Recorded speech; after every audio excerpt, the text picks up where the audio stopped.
Competency number 5.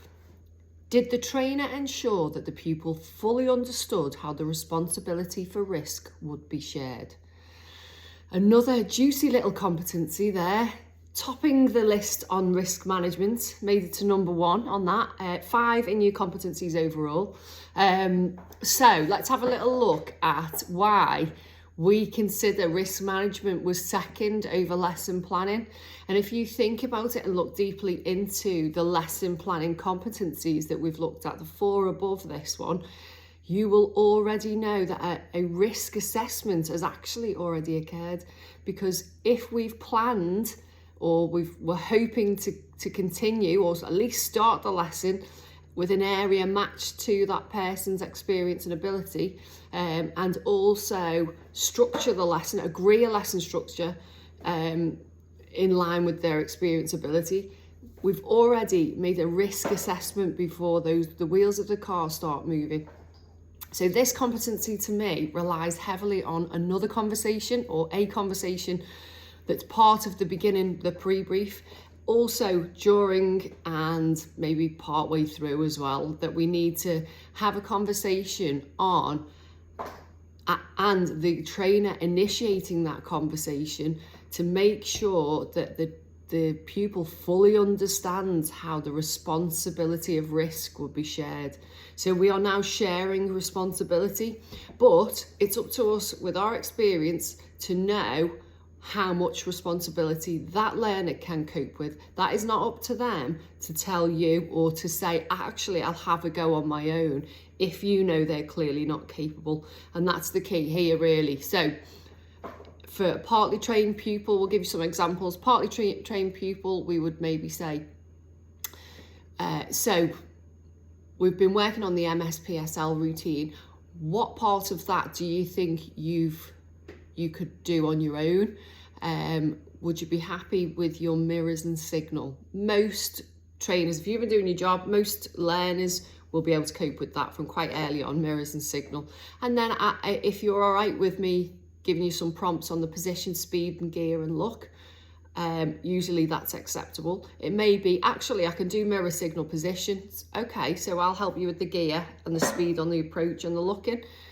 Absolutely fine. So you've made it, you've ensured that pupil understands via a two-way conversation. And to me, it requires a question so that pupil has time to think and give you an answer. That tells me that I've ensured, or the trainer I'm watching has ensured, that the pupil fully understands because they've partaken in that agreement. So quite a big competency, and really important that you set this out from the beginning. As the lesson progresses, if you've watched the other videos, you need to really watch those videos first to see how all of those competencies start connecting from competency number 1 and continuing down. And with this particular competency, really, really important that we have that conversation at the beginning regarding responsibility of risk and the shared risk, what we're sharing, who's doing what as we're moving off. Then if you think about it as the lesson progresses, and we were talking about structure in the lesson, and hopefully the trainer is starting to step back and showing learning is taking place, seeing how much the pupil can handle on their own, that conversation needs to be had again before that you agree a step back. So I think you've been doing mirror signal position and your speed's actually really good on the approach to junctions. So are you okay to take over the speed as well? And I'll just prompt you on the gear and when to look if we're working on junctions. We should be, if we're working on the MSPSL routine, the theme should be junctions. Otherwise, in my opinion, that learner should know the MSPSL routine before we move on to what I call secondary junctions.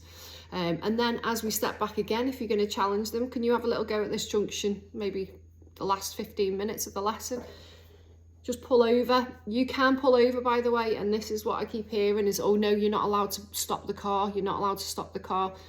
If you can think about it and you're really honest with yourselves, all you trainers out there, or PDIs, ADIs, when was the last time you learned a skill that involved you're not only thinking ahead, but you're physically, all your limbs and your eyes doing completely different things, and having to take instruction as well. The last time I learnt a skill like that was skiing.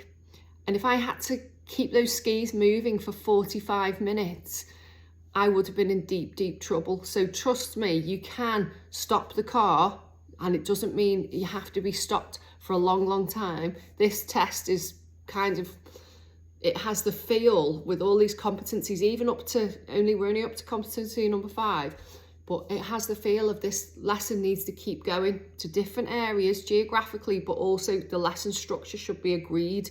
So there's got to be some structure of your lesson and a shared risk and responsibility. So with that in mind, it needs to keep progressing.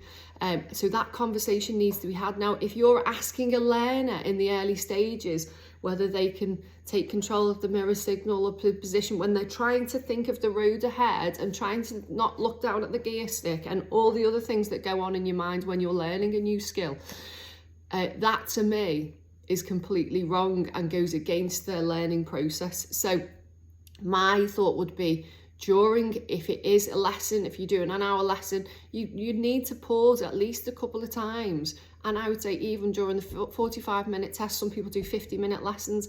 We should have, if there's any serious faults, we should be pulling them in straight away and dealing with them faults and going around to adapt the lesson as discussed previously. Or we should be pulling in and discussing how we're going to move forward with that lesson.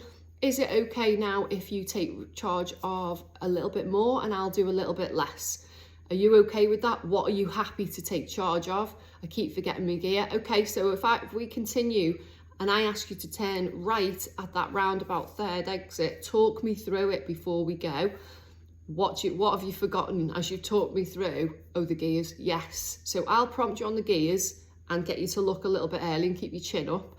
If you can take charge of the rest, and then we would talk through that. So they would, or you ask them to talk themselves through it, but we would only prompt them and take that responsibility of prompting them for the gears and the looking.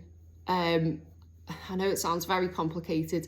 It's not. It just requires a little conversation every time you're stepping back and asking them to step up and agreeing, getting them to you need them to fully understand how that responsibility of risk should be shared. And that to me can only be done with a two-way conversation initiated from the trainer with a question.